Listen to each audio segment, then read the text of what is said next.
കർത്താവിൻ്റെ നാമം മഹത്വപ്പെടട്ടെ. ഫെയ്ത്ത് വോയിസിലേക്ക് എല്ലാവരെയും ഞങ്ങൾ സ്വാഗതം ചെയ്യുന്നു. ജോഷുവയുടെ പുസ്തകം 7-ാം അധ്യായം 12-ാം തിരുവചനം ഇങ്ങനെ വ്യക്തമാക്കുന്നു: നിങ്ങൾ എടുത്ത നിഷിദ്ധ വസ്തുക്കൾ നശിപ്പിക്കുന്നില്ലെങ്കിൽ ഞാൻ ഇനി നിങ്ങളോട് കൂടെ ഉണ്ടായിരിക്കുകയില്ല. ക്രിസ്തുവിൽ ഏറ്റവും സ്നേഹമുള്ളവരെ, നമ്മുടെ ജീവിതത്തിൽ ഏതെങ്കിലും ദൈവത്തിന് ഇഷ്ടമില്ലാത്ത നിഷിദ്ധ വസ്തുക്കൾ ഉണ്ടെങ്കിൽ അതിനെ എടുത്തു മാറ്റുക. അത് നമ്മുടെ ശരീരത്തിൽ അണിഞ്ഞിട്ടുണ്ടെങ്കിൽ, നമ്മുടെ ഭവനത്തിൽ ഉണ്ടെങ്കിൽ, അത് എവിടെയെങ്കിലും ഒളിപ്പിച്ചു വച്ചിട്ടുണ്ടെങ്കിൽ അതിനെ എടുത്തു മാറ്റുക. അപ്പോൾ ദൈവത്തിന്റെ അനുഗ്രഹം, വിടുതൽ നമ്മിലേക്ക് കടന്നു വരും. സ്നേഹമുള്ളവരെ, തിരുവചനത്തിൽ ജോഷുവയുടെ പുസ്തകത്തിൽ നമുക്ക് കാണുവാൻ സാധിക്കും, കർത്താവ് ജോഷുവയോട് പറഞ്ഞു, ജെറിക്കോ പട്ടണത്തെ അതിന്റെ രാജാവിനോടും യുദ്ധവീരന്മാരോടും കൂടെ നിന്റെ കരങ്ങളിൽ ഞാൻ ഏൽപ്പിച്ചിരിക്കുന്നു. എന്നാൽ എനിക്ക് ബലിയായി സമർപ്പിക്കുമ്പോൾ നശിപ്പിക്കപ്പെട്ട പട്ടണത്തിൽ നിന്നും ഒന്നും എടുക്കരുത്. എന്നാൽ ഈ ദൈവകൽപ്പന ഇസ്രായേൽ ജനം ലംഘിച്ചു. പിന്നീടുള്ള യുദ്ധത്തിൽ ഇസ്രായേൽ ജനം തോറ്റുകൊണ്ടേയിരുന്നു. ജനം ഭയപ്പെട്ട് ഓടി, പലരും മരിച്ചു വീണു. ഇതുകൊണ്ട് ജോഷുവ വസ്ത്രം കീറി ഇസ്രായേൽ ശ്രേഷ്ഠന്മാരോടൊത്ത് പ്രാർത്ഥനകൾ തുടങ്ങി. അപ്പോൾ ദൈവമായ കർത്താവ് അരുളി ചെയ്തു, നിഷിദ്ധ വസ്തുക്കൾ നിങ്ങളുടെ ഇടയിൽ ഉണ്ട്, അത് എടുത്തു മാറ്റുക. മാറ്റുന്നതുവരെ നിങ്ങളുടെ ശത്രുക്കളെ നേരിടുവാൻ നിങ്ങൾക്ക് സാധിക്കുകയില്ല. സ്നേഹമുള്ളവരെ, ദൈവം നമ്മളെ അറിയുന്നു. നമ്മുടെ മനസ്സ്, നമ്മുടെ ആകുലതകൾ, നമ്മുടെ ഇല്ലായ്മകൾ എല്ലാം അവിടുന്ന് അറിയുന്നു. എന്നാൽ ദൈവം നമ്മിൽ നിന്ന് ഏറ്റവും അധികം അറിയുവാൻ ആഗ്രഹിക്കുന്നത് നമ്മുടെ വിശുദ്ധീകരണമാണ്. അത് നമ്മുടെ പ്രാർത്ഥനകളിലും ദൈവത്തിന് സമർപ്പിക്കുന്ന കാഴ്ചകളിലും ദൈനംദിന ജീവിതത്തിലും നാം ശ്രദ്ധിക്കണം എന്ന് ദൈവം ഓർമ്മിപ്പിക്കുന്നു. യേശുവിന്റെ തിരുമുമ്പിൽ നമ്മുടെ സകല പാപങ്ങളും ഏറ്റു പറഞ്ഞുകൊണ്ട് നമുക്ക് പ്രാർത്ഥിക്കാം. കർത്താവിനോട് പറയും, കർത്താവേ, അങ്ങയെ വിട്ടുപിരിയുവാൻ എനിക്ക് കഴിയുകയില്ല. അങ്ങയുടെ സാന്നിധ്യത്തെ ഞാൻ വിളിച്ചപേക്ഷിക്കും. അങ്ങ് എന്നെ കരുതണമേ ഈശോയെ. ഞാനിതാ പ്രാർത്ഥിക്കുന്നു.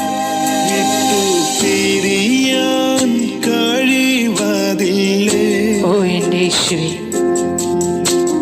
സാന്നിധ്യം അറിഞ്ഞിടുമ്പോ മറന്നിരിപ്പാൻ കഴിവതില്ലേ? അക്കരുതൽ നീനച്ചിടുമ്പോ വിട്ടു പിരിയാൻ കഴിവതില്ലേ? സാന്നിധ്യം അറിഞ്ഞിടുമ്പോ മറന്നിരിപ്പാൻ കഴിവതില്ലേ? അക്കരുതൽ നീനച്ചിടുമ്പോ. കർത്താവായ യേശുവേ, എൻ്റെ വീഴ്ചകളിൽ എന്നെ കരം പിടിച്ചു നടത്തി അങ്ങേക്ക് ഞാനിതാ നന്ദി പറയുന്നു. എൻ്റെ കാൽകളെ പാറമേൽ ഉറപ്പിച്ചു നിർത്തിയതും അവിടുന്ന് തന്നെ.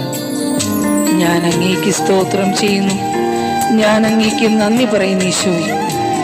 അങ്ങയുടെ പരിശുദ്ധ നാമം ഇന്നുമെന്നും മഹത്വപ്പെടട്ടെ. കർത്താവേ, ഞങ്ങളോട് കരുണയായിരിക്കണമേ. പിടിച്ചു നടത്തിയതും എൻ കാൽകളെ ഉറപ്പിച്ചതും എൻ്റെ കർത്താവേ, ഞാൻ വലയുവാനിടവരാതെ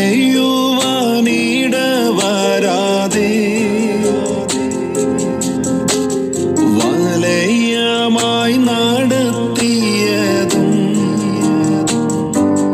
കരം പിടിച്ചു നടത്തിയതും എൻ കാൽകളെ ഉറപ്പിച്ചതും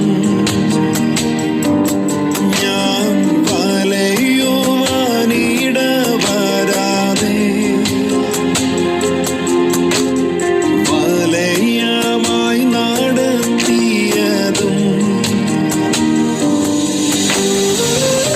കർത്താവായ യേശുവേ, എനിക്ക് നല്ലൊരു ഭാവി അങ്ങ് വാഗ്ദാനം ചെയ്തിട്ടുണ്ട്.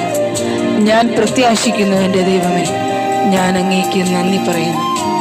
ഞങ്ങളെ അനുഗ്രഹിക്കുന്ന അങ്ങയുടെ വലിയ കൃപയ്ക്ക് സ്തോത്രം ചെയ്യുന്നു. കൽപ്പിച്ചതും എൻ ഭാവിക്കായൊരുക്കിയതും എൻ കരത്തിൽ നൽകിയതും എൻ്റെ യേശുവേ, അതിശയം അതിശയമേ, എനിക്കായി കൽപ്പിച്ചതും എൻ ഭാവിക്കായൊരുക്കിയതും എൻ കരത്തിൽ നൽകിയതും അതിശയം അതിശയമേ. കർത്താവായ യേശുവേ, അങ്ങേ കാത്തിരിക്കുന്ന ഞങ്ങൾ പൂർണ്ണ ഹൃദയത്തോടെ അങ്ങേ സ്തുതിക്കുവാനും ആരാധിക്കുവാനും കർത്താവെ ഇടയാക്കണമേ. ഞങ്ങളെ സഹായിക്കണമേ ഈശോ. ഒരുക്കും ഭവനമുണ്ട്, കൈപ്പണിയല്ലാത്ത ഭവനം. ആ ഭവനത്തിൽ ഞാനും പോയിടും, എൻ പ്രിയനോടൊത്തു വാണിടും. എനിക്കൊരുക്കും ഭവനമുണ്ട്, കൈപ്പണിയല്ലാത്ത ഭവനം. ആ ഭവനത്തിൽ ഞാനും പോയിടും, എൻ പ്രിയനോടൊത്തു വാണിടും.